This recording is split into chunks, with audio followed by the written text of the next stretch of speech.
नांदेडमध्ये आंतरजातीय प्रेम प्रकरणातून सक्षम ताटे नावाच्या तरुणाची हत्या करण्यात आली। त्याच्या प्रेयसीनं अंत्यसंस्कारापूर्वी त्याच्या पार्थिव देहाशी विवाह केला। दरम्यान गुणरत्न सदावर्ते यांनी नांदेडला जाऊन सक्षम ताटे याच्या कुटुंबियांची भेट घेतली। दरम्यान कुटुंबियांनी सांगितल्यास गुणरत्न सदावर्ते आणि जयश्री पाटील सरकारी वकील म्हणून खटला लढण्यास तयार आहेत असं सदावर्ते म्हटले।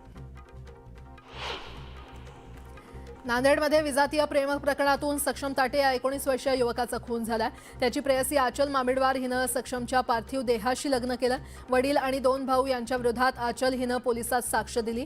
सध्या ती सक्षमच्या घरी राहते। मयत सक्षम याच्या आईनं आणि कुटुंबानं आचलचा स्वीकार केलाय।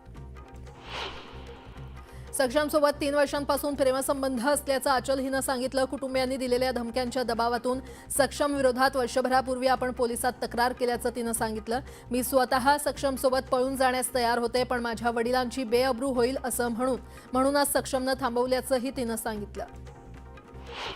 श्रीलंकेत दित्वाह चक्रीवादळानं कहर केलाय। आतापर्यंत 159 लोकांचा मृत्यू झालाय तर 200हून अधिक लोक बेपत्ता झालेत। श्रीलंकेच्या कोटमाले इथे अडकलेल्या प्रवाशांना वाचवण्यासाठी भारतीय हवाई दलानं एक मोठं आणि आव्हानात्मक बचाव कार्य राबवलंय। गरुड कमांडोनी 24 प्रवाशांना सुरक्षितपणे हेलिपॅडवर पोहोचवलंय। श्रीलंकेत भारतीय हवाई दलाचं बचाव कार्य सुरू आहे। हवाई दलाच्या हेलिकॉप्टरनं एकूण 45 अडकलेल्या प्रवाशांना वाचवलं। यामध्ये भारतीय नागरिकांसह अनेक परदेशी नागरिकांचा समावेश आहे।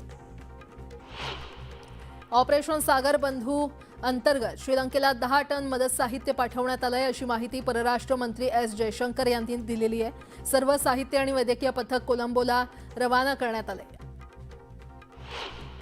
तामिळनाडूला दित्वाह चक्रीवादळाचा फटका बसलाय। चक्रीवादळामुळे आतापर्यंत 3 जणांचा मृत्यू झालाय। हे चक्रीवादळ बंगालच्या उपसागरात पोहोचलंय। दित्वाह चक्रीवादळाच्या प्रभावामुळे गेल्या काही दिवसांपासून तामिळनाडूच्या अनेक भागात मुसळधार पाऊस कोसळतोय। नागापट्टणम जिल्ह्यातील मनांग कोंडन नदीला पूर आलाय। इंडोनेशियाच्या सुमात्रामध्ये पूर आणि भूस्खलनात 316 जणांचा मृत्यू झालाय। मदत कार्य सुरू असून विमानाच्या मदतीनं बचाव कार्य सुरू आहे। इंडोनेशियामध्ये भीषण पूर आणि भूस्खलनामुळे अनेक ठिकाणी विध्वंस झालाय। हजारो लोक विस्थापित झालेत।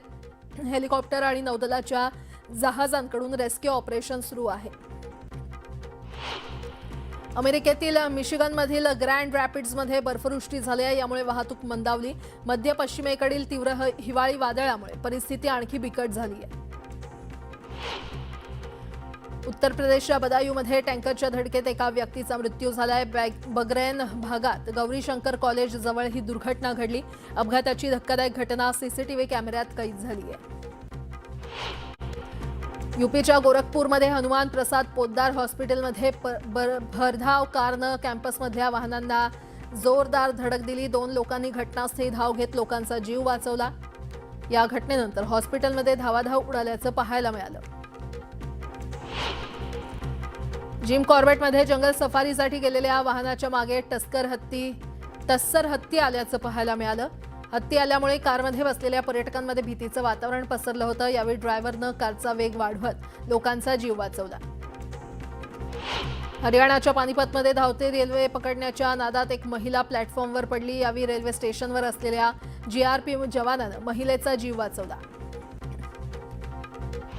तामिळनाडूच्या तिरुपत्तूरमध्ये 2 सरकारी बसची समोरासमोर जोरदार धडक झाली। या दुर्घटनेत 11 लोकांचा मृत्यू झालाय तर अनेक लोक जखमी झालेत। मृतांमध्ये 9 महिलांचा समावेश आहे। तामिळनाडूतील तिरुपत्तूर इथे बसच्या धडकेचा व्हिडिओ समोर आलाय। धडकेनंतर एका महिलेनं बसच्या पुढच्या खिडकीतून उडी मारली। यूपीतल्या मुरादाबादमध्ये एका बसनं ऑटो रिक्षाला धडक दिली। या अपघातात 5 जणांचा मृत्यू झालाय। सिडनी जवळील एका केमिकल रिसायकलिंग प्लांटमध्ये स्फोट झाल्यानंतर मोठी आग लागली। 2 अग्निशमन कर्मचारी यामध्ये जखमी झालेत। कॅलिफोर्नियातील स्टॉकटन इथे एका कौटुंबिक कार्यक्रमात गोळीबार झाला। गोळीबारात 4 जण जखमी तर 4 जणांचा मृत्यू झालाय। रशियन सैन्यानं कीववर हल्ले सुरूच ठेवलेत। 3 युक्रेनियन नागरिक यामध्ये ठार झाले असून 37 जण जखमी झालेत। रशियानं कीववर 10 तासांचा क्षेपणास्त्र ड्रोन हल्ला केला। रशियन संरक्षण मंत्रालयानं 24 तासात 158 युक्रेनियन ड्रोन आणि 2 क्षेपणास्त्र नष्ट केली आहेत. युक्रेनियन सैन्य प्रत्युत्तर देत आहे. सतत रशियन भूभागावर तीव्र हल्ले करण्याचा प्रयत्न करते. रशियाच्या जलद क्षेपणास्त्र आणि ड्रोन हल्ल्यांमुळे युक्रेनचं मोठं नुकसान झालंय. दाव्यानुसार युक्रेनच्या ऊर्जा यंत्रणेची 80% क्षमता नष्ट झाली. पूर्व आणि दक्षिण युक्रेनमधील अनेक आघाड्यांवर लढाई तीव्र झालेली आहे. दाव्यानुसार रशियन सैन्यानं पूर्व युक्रेनचा मोठा भाग काबीज करण्यासाठी आपले हल्ले तीव्र केलेले आहेत. 271 आघाड्यांवर रक्तरंजित युद्ध सुरू आहे. रशियानं युक्रेनमधील टेर्नोपिल इथे क्षेपणास्त्र हल्ला केला. 34 नागरिक इथे ठार झाले. दरम्यान अमेरिकेच्या शांतता योजनेवर चर्चा सुरू असताना युक्रेनियन टीम अमेरिकेमध्ये पोहोचली. पाकिस्तानातील बलुचिस्तानमधील नौकुंडी येथील फ्रंटियर कॉर्प्स मुख्यालयाच्या गेटवर एका आत्मघाती हल्लेखोरानं स्वतःला उडवून दिलं. स्फोटानंतर इथे गोळीबार झाला. पूर्व युक्रेनमधील क्युप्यान्स्क आणि बोरोवा या महत्त्वाच्या भागात रशियन सैन्यानं पुन्हा एकदा लक्षणीय यश प्राप्त केलंय. दाव्यानुसार रशियन आगेकूचनंतर युक्रेनियन कमांडरला काढून टाकण्यात आलं. रुसी सेनानं पुन्हा एकदा हा हल्ला केला. इस्रायली सैन्याकडून हमासच्या ठिकाणांवर हल्ले सुरूच आहेत. आयडीएफनं हल्ल्याचा व्हिडिओ जारी केलाय. रांची इथे खेळल्या गेलेल्या पहिल्या एकदिवसीय सामन्यात भारतानं दक्षिण आफ्रिकेचा 17 धावांनी पराभव केला. भारतानं प्रथम फलंदाजी करत दक्षिण आफ्रिकेला 350 धावांचं आव्हान दिलं होतं. रांची वनडेमध्ये विराट कोहलीनं त्याचं 52वं वनडे शतक झळकावलं. त्यानं 135 धावांची शानदार खेळी केली. कोणत्याही फॉर्मॅटमध्ये सर्वाधिक शतकं करण्याचा विक्रम त्याच्या नावावर आहे. रांची वनडेमध्ये रोहित शर्मानं वनडे क्रिकेटमध्ये सर्वाधिक षटकार मारण्याचा विक्रमही मोडलाय. त्यानं त्याच्या वनडे कारकिर्दीत 352 षटकार मारून पाकिस्तानच्या शाहिद आफ्रिदीचा विक्रम मोडला.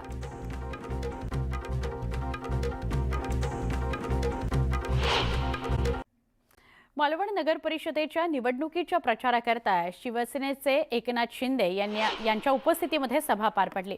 यावेळी शिवसेनेवर ज्यांनी वार करण्याचा प्रयत्न केला त्यांच्यावर एक नाही 2 वार केले, मात्र पक्षावर वार होऊ दिला नाही असं निलेश राणे म्हणाले.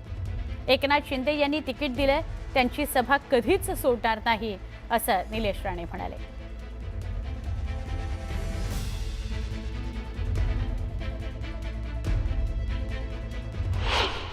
शिवसेनेवर वार करायचा प्रयत्न केला, त्याच्यावर फक्त एक वार नाही त्याच्यावर 2-2 वार केले, पण मी माझ्या पक्षावर वार होऊ दिला नाही. मी माझ्या मतदारसंघावर आज काय करणार आहेत, करून करून काय करणार आहेत तो आजचा विषय नाही. आज शिंदे साहेब व्यासपीठावर आहेत, त्याच्याबद्दल आपण बोलतच आलेलो आहोत. आज मी त्यांच्यासमोर नको ते विषय काढणार नाही, पण जिल्ह्याचा आपल्या मतदारसंघाचा मी कधी अपमान होऊ देणार नाही. मी तुलाच तिकीट देणार सांगणारा महाराष्ट्रामध्ये एकमेव माणूस आणि ते म्हणजे शिंदे साहेब. अनेक लोकांनी सांगितलं तुला तिकीट देतो, तू काळजी करू नको, आणि नंतर नजर चुकवायला लागले, नंतर गाड्या बदलायला लागले. निलेश मी अमुक अमुक ठिकाणी आहे, मी मुंबईच्या बाहेर आहे, टर्न मारला नरिमन पॉइंटला तर समोरच भेटले. असे खोटे बोलणारे भरपूर आहेत. दरम्यान मालवणमधील सभेमध्ये उपमुख्यमंत्री एकनाथ शिंदे काय म्हणाले, निलेश राणेंचं कसं त्यांनी कौतुक केलं ते बघूयात. निलेश म्हणजे शिवसेनेची भगवी रेष आहे. इलाका किसका भी हो धमाका निलेश राणे ही करेगा.